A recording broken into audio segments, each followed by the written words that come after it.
What's up, Taiwan? I'm Liao with news from here in Taiwan and around the world.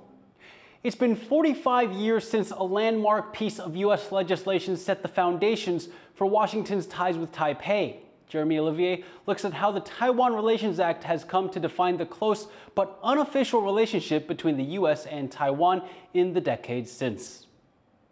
The end of an era and of a nearly 4-decade post-war order in Asia. On December 15, 1978, then U.S. President Jimmy Carter announced that his country would break diplomatic ties with Taiwan, switching recognition to the People's Republic of China. The move was a long time coming.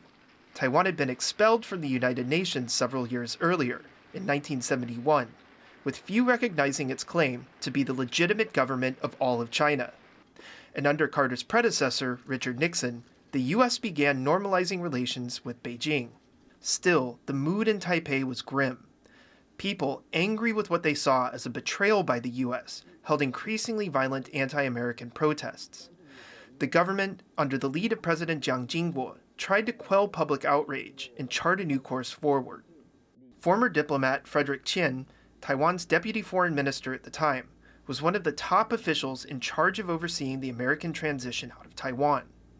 His task was to negotiate certain assurances. Most importantly, security. Second, arms sale. Third, the property we have in the United States. And then we have air links and shipping. Will that be possible to continue, or that PRC might take over? But Taiwan still had strong support from many on Capitol Hill. A group of Congress members, upset with Carter's switch to the PRC, worked to craft a piece of legislation that would come to define the U.S.-Taiwan relationship in the decades since. While behind the scenes, people on the ground in Taiwan were also hard at work making sure that the law would be strong enough to last. One of them was Robert Parker, who had just become chair of the American Chamber of Commerce in Taiwan. Parker traveled from Taipei to Washington, D.C. to campaign for protecting not just U.S. business interests in Taiwan, but also the robust trade and investment ties the two countries had developed. The challenge was to fill that void, to describe in practical terms what we as Americans, both in the business community in Taiwan and in a broader sense between our two countries, needed on a practical basis to continue cordial, successful, normal relations in the absence of formal diplomatic relations. Parker and others' testimony proved persuasive, and the bill that was signed into law on April 10, 1979, was much more powerful than President Carter or Beijing had anticipated. The Taiwan Relations Act calls for Taiwan to be treated the same as any other foreign country under U.S. laws, allows the U.S. to provide weapons for Taiwan's defense, directs the president to inform Congress of any threats to Taiwan's security, and establishes the American Institute in Taiwan, a nonprofit corporation that serves as Washington's de facto embassy in Taipei. In the years since the TRA was passed, U.S.-Taiwan relations have significantly deepened, yet the threat from China, which claims Taiwan as its own, has continued to grow. It's caused some to rethink the Act's limitations and to call for a clearer stance from the U.S. We argue that the U.S. should maybe adopt a strategy called dual clarity. That is to specify under what conditions that the U.S. will do the intervention and the military help to Taiwan. For example, if China use force, then the U.S. will help Taiwan.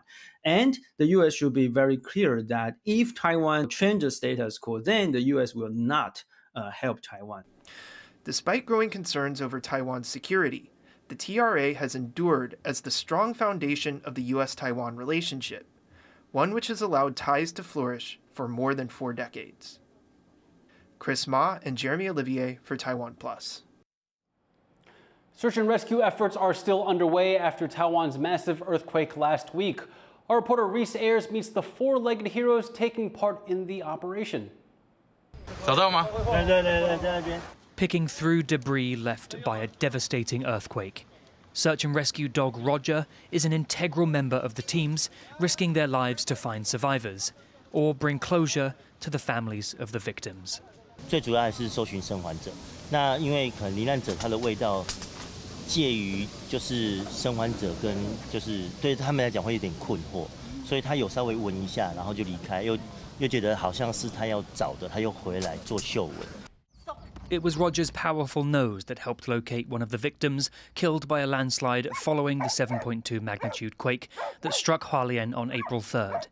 The quake was the biggest to hit Taiwan in a quarter of a century and claimed at least 15 lives. Roger is obedient and has spent years honing his keen sense of smell. 我们会借由一些寻宝游戏或者是冒险游戏，让狗运用它的嗅觉找到那个人，得到奖励品。借由玩具去互动，让它知道说玩具跟人结合在一起是更好玩的。Now a veteran in his field, 8-year-old Roger is close to the end of his career. Service dogs in Taiwan must retire by the age of 9. But Roger wasn't always meant to land a job in search and rescue. Initially trained as a drug-sniffing dog, he was sacked from that role for being too playful, a reputation he lives up to this day. And Roger isn't the only dog helping with search and rescue efforts. His colleague Wilson, a Jack Russell Terrier, also helped locate several victims. And with the next generation of service dogs already in training, Roger can soon begin his well-earned retirement, having loyally served his country during one of the worst disasters on record. Karma Xu and Rees for TaiwanPlus. Electronic ID cards for pets is the latest brainchild of Taiwan's agriculture ministry, seeking to better regulate pet ownership in the country. The new system trumps microchipping by providing easier access to the pet's age, health, and vaccination record. The government is encouraging the almost 3 million dog and cat owners in Taiwan to sign up.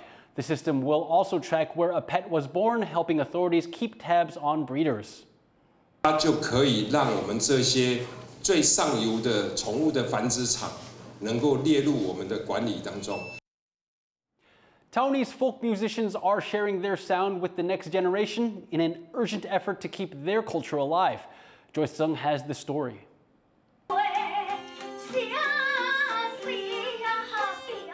A masterclass in Taiwanese lutes, fiddles, and folk singing. The best players of Taiwanese folk music, including famed singer and composer Chen Mingzang, have come together to share their music as part of an effort to keep their treasured sound alive. 我们一代也是这样一代传下来的嘛，因为我们上个月的努力，让我们今天台湾可以这么丰富嘛。那我们也希望下一代会比我们更丰富。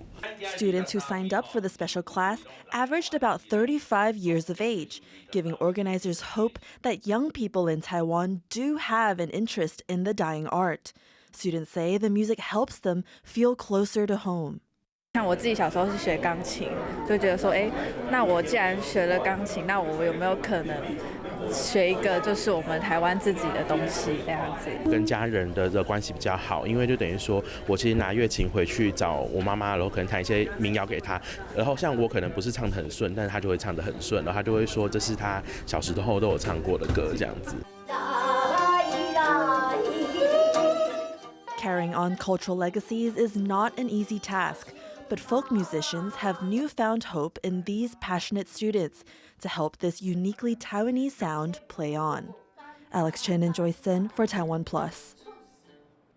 Thank you for watching What's Up Taiwan. You can visit the TaiwanPlus website or follow our social media for more stories from Taiwan and around the world. Finally today, we leave you with scenes of 16 endangered moon bear cubs recovering after being rescued in Laos. I'm Liao. Take care, and I'll see you next time.